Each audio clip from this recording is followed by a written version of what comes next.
What's up, YouTube? My name is Revan Alkoff. This is a LEGO Star Wars review of set 75389, the very anticipated The Dark Millennium Falcon, 1,579 pieces. This is from the Rebuild the Galaxy show.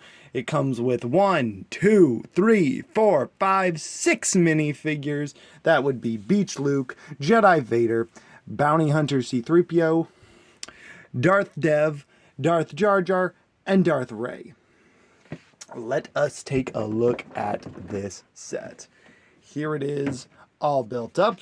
As you can see, it's a little bigger than my recording table, so I had to make some adjustments to it. First glance is the set is just quite an impressive, it's quite a nice build. It's very similar to the 2019 Rise of Skywalker Millennium Falcon. But there's a lot of differences and a lot of things I like about this one. As you can see, the engines are red. The greebling is a little bit different. These are stickers, not with the holes in the middle, but flat. All the details you see are stickers. That's a sticker, that's a sticker, that's a sticker, that's a sticker. That's a sticker on the back of the gun there.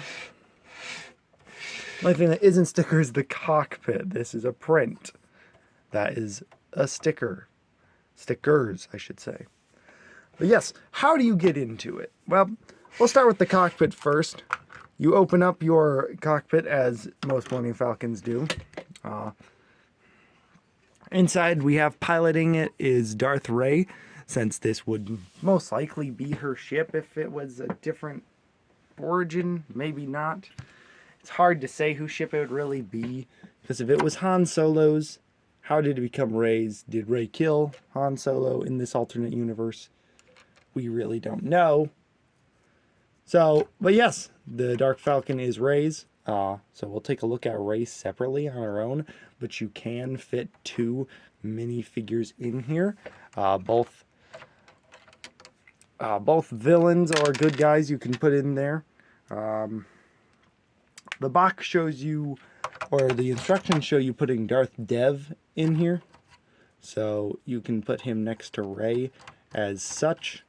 You want to move his arms a little, or her arms actually. Yeah, you want to move her arms back one, and then you can close it up, and you can perfectly seal it with both of them in there.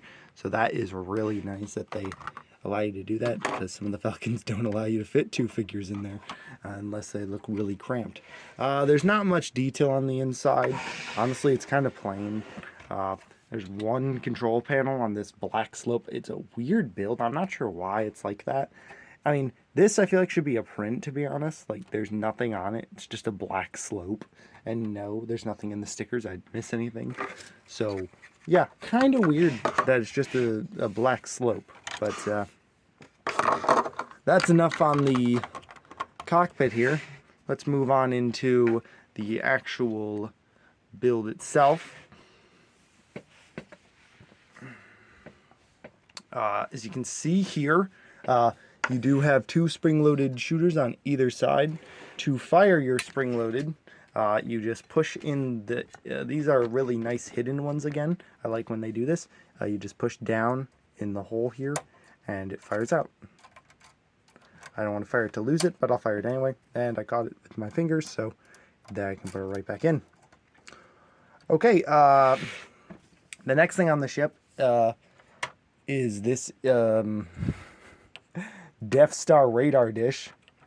So that's fun. It's a mini Death Star, so you can blow up a planet on your way to something else. Let's take a look inside the ship itself.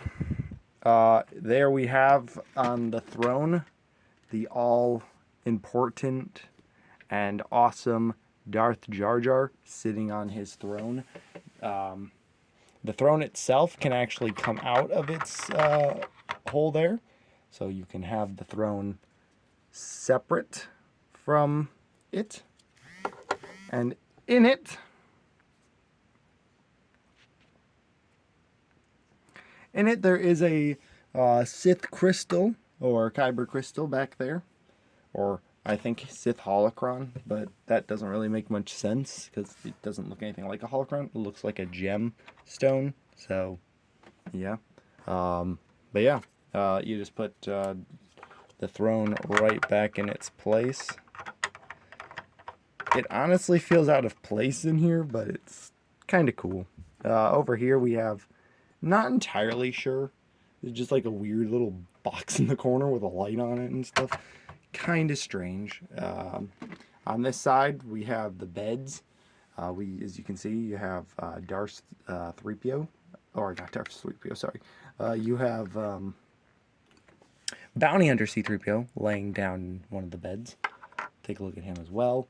On the wall, in front of Darth Jar Jar's throne, we do have some consoles, some computers, some buttons. You know, things that Darth Jar Jar can play with. I guess probably the Death Star controls.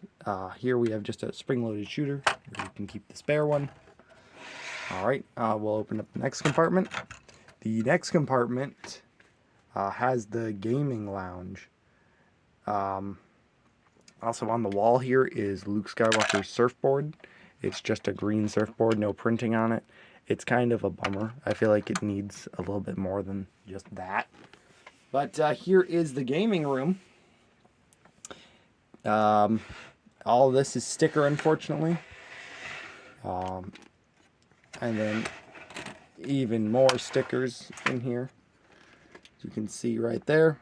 Just trying to get you to see that screen in there. There's also a PS5. It looks very similar to one. Why'd they go with the PS5 instead of an Xbox? I don't know. There's also a carton of blue milk on the table. The next part is we'll open all the panels for this one, is the jail cell. The jail cell is it's a neat build. It's just a bunch of red window panels.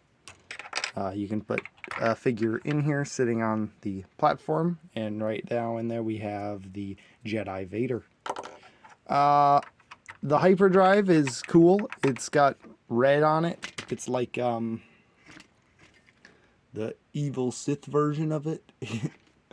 Over in the corner we have a box full of boomas. If you remember from the Phantom Menace, Misa don't have a boomer. There's the booma.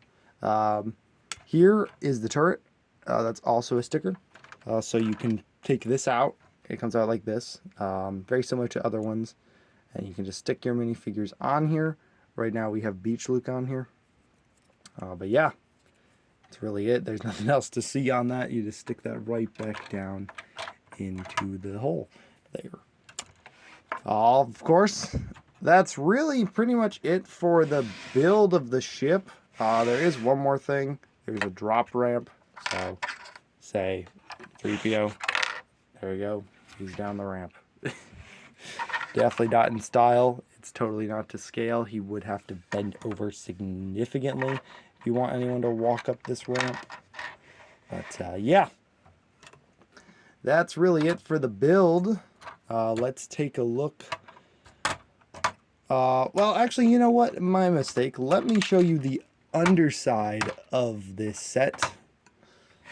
Let's see here. We flip it over like this, and everything falls out, of course. The underside, not much to look at. You have your landing gear.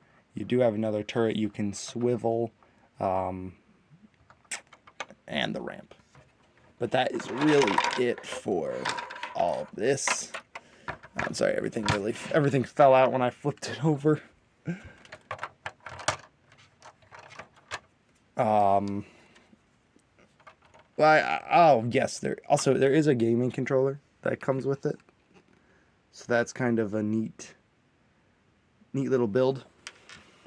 I mean, now they'll build a little accessory. It was actually included in one of those minifigure packs long time ago for the gamer, I believe. But yeah, there's that. Let's take a look at the minifigures. Alrighty, here's the first figure I decided to start with, my favorite figure, and that is not Darth Vader, Jedi Vader. Now, if you know Star Wars lore, there is a comic where he becomes this exact version that you see here. In an alternate ending to Return of the Jedi, instead of him dying, he lives and gets this white suit, which is basically the same as his Vader suit, just it's white.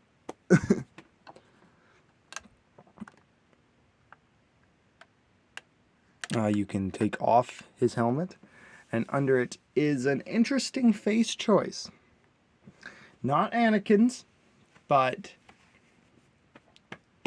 his original actor in the in Return of the Jedi, Sebastian Stan, and that is who they are representing here, which is just a great callback.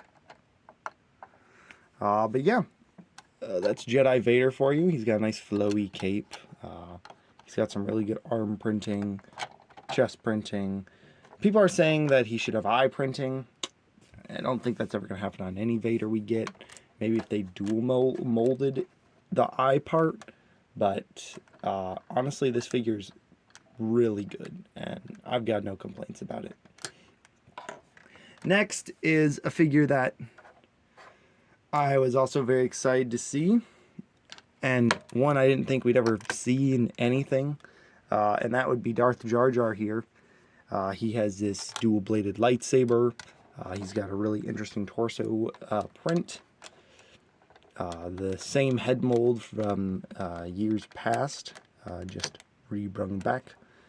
Here is the back side. Very nice back torso printing as well. Something that's kind of a bummer about him, he has no leg printing, which is strange, I think. I don't know why he doesn't have leg printing. Why wouldn't they give him it? But they didn't. Or arm printing, which would have been cool too.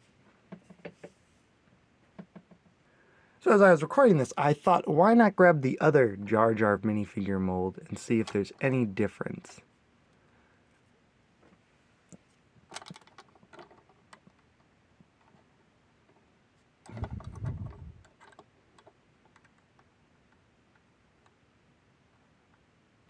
Yes, it is the same mold. So there you go. It is the same mold. But yeah, that's your Darth Jar Jar figure. Next on the list is a character I was excited to see finally in Lego form. Even though you could really easily customize one. And that would be Darth Rey here. She looks good with her well, I mean, basically double-bladed lightsaber. I don't understand. I mean, this was the best way they could go for that look. But you can't get the swing out feature that this lightsaber actually can do and become a double-bladed. So it's kind of pointless in that it doesn't really do that. It gets the look across, but it's kind of just stupid, in my opinion. Her figure's printing is pretty good. Also no leg printing or arm printing. Good back torso printing. Her face is, well, angry, or kind of angry. Then she's really angry. And I will say the no pupil look for her character really works, in my opinion. But it does not work on all characters. It does work for her, though. I forgot to mention, Vader has no alternate face. It is just the one face. Next figure that I didn't think I'd be so excited for, because he's just a new guy, made specifically for the show, and that's Darth Dev. Darth Dev looks outstanding. I'm even zooming in just to show you his printing. He's got arm printing. He's got leg printing. He's got torso printing. He's got back torso printing. He's got a really nice cape. Just a standard red lightsaber, which is, you know, whatever. And you turn his head. He has a smile on his face, so he's actually happy at some point. So that's cool. And the things leave his eyes. But yeah, that's Darth Dev there. Next is C-3PO, Bounty Hunter C-3PO. Now, what I find odd about Bounty Hunter C-3PO is he doesn't have anything. There's no accessory, there's no weapons, there's no nothing. I don't know in the show if he's going to have weapons. Maybe. At the time of this recording, the show has not come out yet. He does have a black arm that maybe does something cool. Both arms are printed. He's got printed legs and feet and red eyes, which is really cool. My C-3PO is looking a little cross-eyed, so that's funny. But yeah, that's that. And last but not least, a figure being lovingly called Big Lebowski Luke, and that will be Beach Luke. Beach Luke, I love the look. He's got sandals on. He's got like cargo shorts on or something, or pants. He's got this I took off so someone could hold it. But he's got no arm printing. He doesn't need it. On his chest, if you know your Star Wars lore and you know the movies well, you know that Padme wore the same necklace that Anakin made for her. And you see here that Luke is wearing it, which is kind of a nice homage to it. On the back there, he does have some printing that indicates some beach vibes. He's got a surfboard, he's got his house and a wave and some other things, because maybe in this universe, Tatooine is a big surfing planet. This is old Luke, though. You turn his face around, he's got the Big Lebowski Luke, as they've been calling it, with his glasses. Like he's wearing safety glasses, or sunglasses. They're very stylish, and it's kind of cool to see. It's probably my favorite face print. But yeah, that is it for the minifigures. Let's take a look at the extra pieces you get. So here is your extra pieces. Ones of note, you get an extra Sith Kyber crystal. You can see a good look at it. There it is there. Lightsaber hilt, of course. Extra binocular piece. Yeah, that's really it. I mean, you also get an extra Vader breathing apparatus, but what can you really use that for? So yeah, that is it for the minifigures. Let's take a look at the instructions. Alrighty, I was not able to find the instruction booklet, so I don't know where that went. But I'm just going to go to the final verdict. This set costs $180 US. Is it worth that price? That's really up to you. I, in my personal opinion, think it is worth that price. It's a big build. It's got some really cool minifigures with some good details, some good printing, some really overall cool things. And this set is not just because of the show. It's a perfect display set. It gives us figures we would never, ever see in a million years, in my opinion. Like Darth Jar Jar.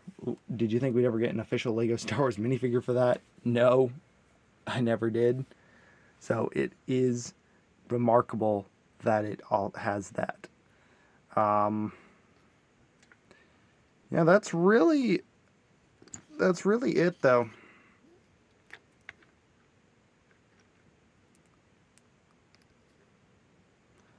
But yeah, if you enjoyed this review and would like to see more sets from this wave,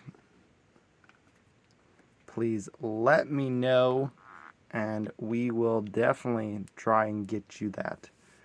Definitely try and get you some of those. There's only one other set left to review for this wave. For this series of Rebuild the Galaxy. I do not have it. But if I do get it, I will definitely make a review about it. But until then, guys, thank you so much for watching. I'll catch you next time. Revenant signing out. Bye-bye, guys.